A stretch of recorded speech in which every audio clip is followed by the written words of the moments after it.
Hi guys, it's Ankita. Welcome to Uncharted Bookends. In this video, I am not reviewing a book because currently I am in the middle of reading 4 books and all of them are really chunky. So it's going to take me a while to get through them and review them. So instead I thought I would do a book haul video because I did acquire 4 books yesterday, or well, 4 books over this weekend, and then I acquired a couple of them just this month, or was it last month? Yeah, November, because it's December now. Wow, time is going fast, but my reading is slow. But that's not stopping me from buying new books.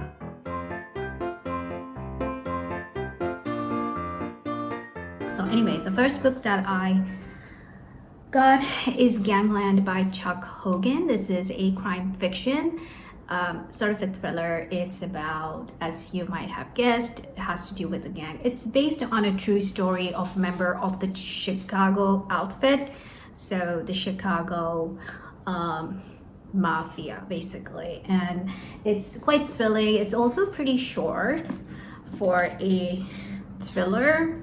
It's only 340 pages and the font is pretty big, so I am looking forward to reading this. I love gang related fiction, so I am hoping I will love this. All right, on the cover it does say that Gangland is a Shakespearean-esque drama of integrity, lost honor, and revenge. Gritty and action-packed, it is the ultimate gangster tale and Chuck Hogan's most thrilling novel yet. Yeah, I haven't read any book by Chuck Hogan, but I am absolutely ready to be thrilled by this book. Anyway, moving on. Next one is a book that I've read twice, but I don't own a copy. And every time I've read it, I have wanted to highlight so many sentences and paragraphs and go back to them, because that's something that I do love doing. I do love rereading, revisiting, certain parts in a book that I've really enjoyed.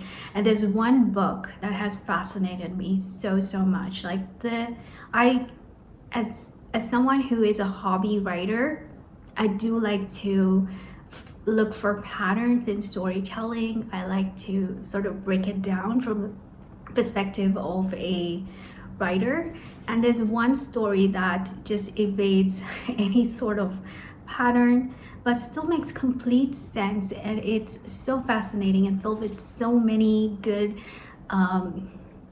sentences, so many things that I would love to quote, and so many observations on marriage that I found hilarious, at the same time a little bit true. And that is Love in the Time of Cholera by Gabriel Garcia Marquez, one of my favorite authors. It's obviously a translation, but wow, Love in the Time of Cholera is just absolutely mind-blowing love story. It's woven in a way that it works, and I would really love to read it. So I got a secondhand copy from a bookstore, so at some point I'm gonna reread this and I will have the pleasure of actually annotating this.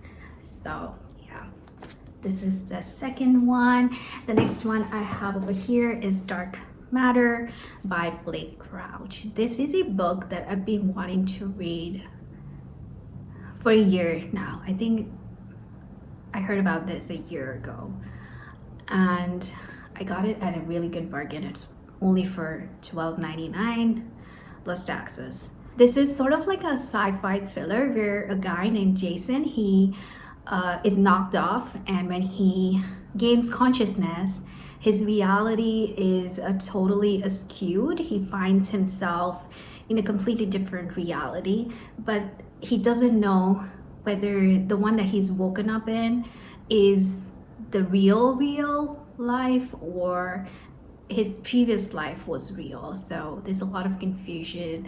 Anyway, it's a mind-bending thriller according to Justin Cronin. Masterful according to Harlan Coben, brilliant according to Lee Child. Wow. Anyway, it says it's the most helter-skelter race to the finish line thriller you'll read all year. That's by Guardian. Anyway, so I'm really looking forward to reading this. It's not that long either, so it's gonna be like a quick thriller. I do love the cover. There you go.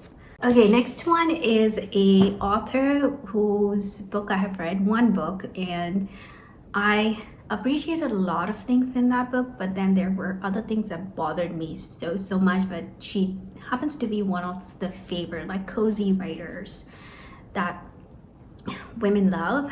And so this is the second book that I'm gonna read by her, and the book I'm talking about is Coming Home by Rosamund Pilcher. It's sort of a historical fiction. It's set in Cornwall, and I'm just going to read the back of this. Against the backdrop of an elegant Cornwall mansion before World War II and a vast continent-spanning canvas during the turbulent war years, this involving story tells of an extraordinary young woman's coming of age, coming to grips with love and sadness, and in every sense of the term, coming home. In 1935, Judith Dunbar is left behind at a British boarding school when her mother and baby sister go off to join her father in Singapore.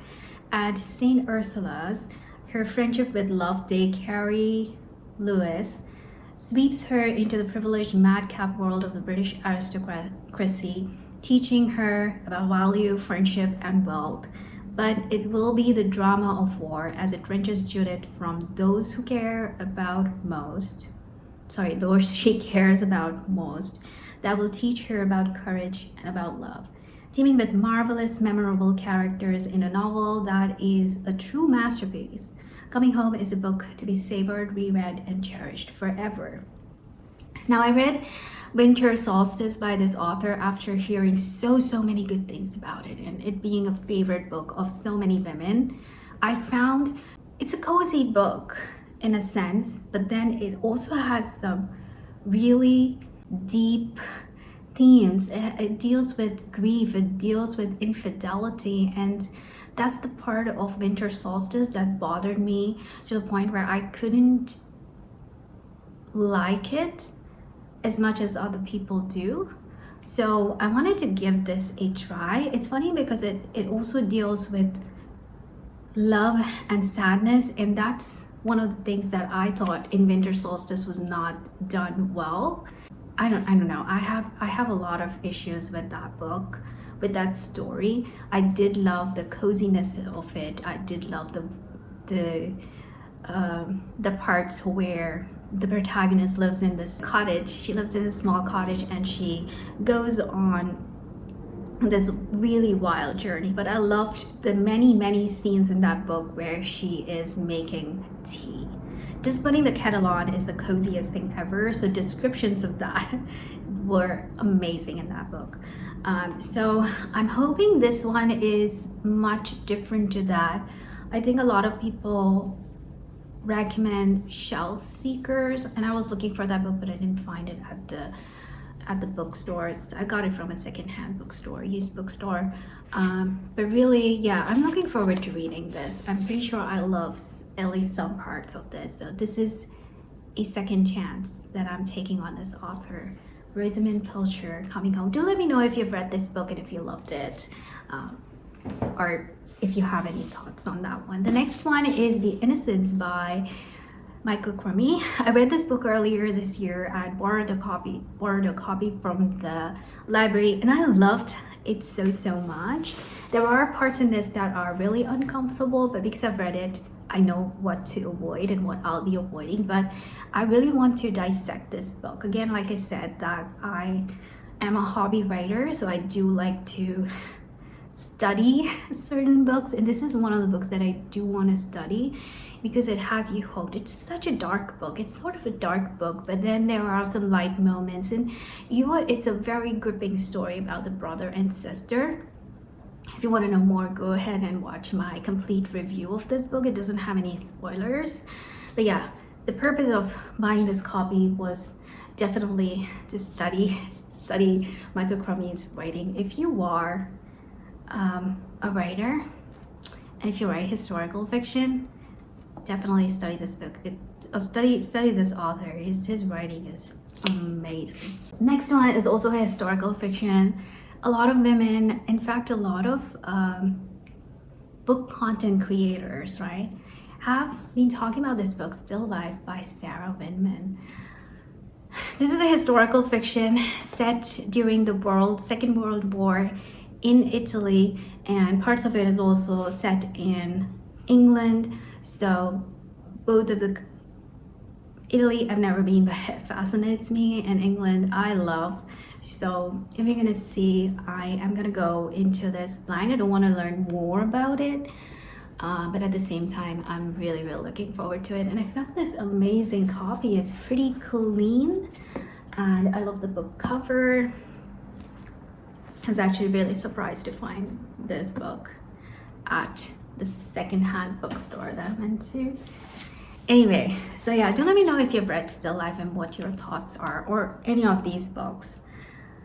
The next one, again, another surprising find, and the one that I am most thrilled for, is Joyce Carol Oates' The Grave Digger's Daughter. This is a very American book. She mostly writes literary fiction, but what I've found is that she is one of the authors is not afraid to experiment in her storytelling, and that's so I put her in the genre of experimental literary fiction. Not that I've read a lot of books of her, but the ones that I've read, I've loved them. I've surprisingly loved her storytelling. The way she writes, it's just so good.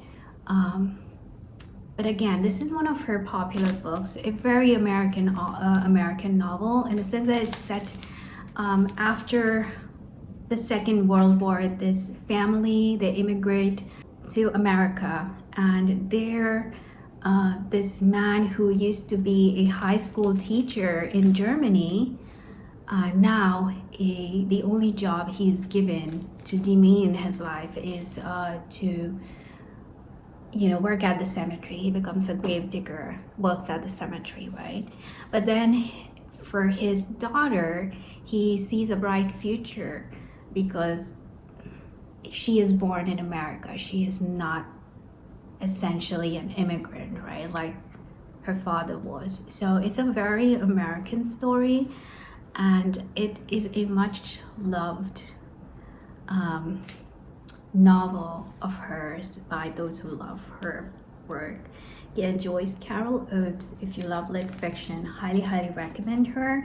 She is kind of like Stephen King, but Stephen King is mostly known for his thrillers, and she writes literary fiction, and she's written so much, and she's won so many awards. Yeah, essentially those were the books that I bought recently, and I'm not gonna buy any more books this year. I will continue buying books next year. This is not a channel where there's gonna be a book buying ban anytime soon. So we're gonna keep buying books because books are precious, and that's what we spend our money on. Yeah, do let me know in the comments down below if you've read any of these books, or if you have any thoughts on any of these authors. I'm obviously excited for all of these books, but if you know me, I do keep buying books, and I get to them at some point, even if it's 2 years later, but I will get to them. Anyway, thank you so much for watching this video. If you haven't already, please subscribe to my channel and like this video, and I'll see you next time. Until then, take care. Bye-bye.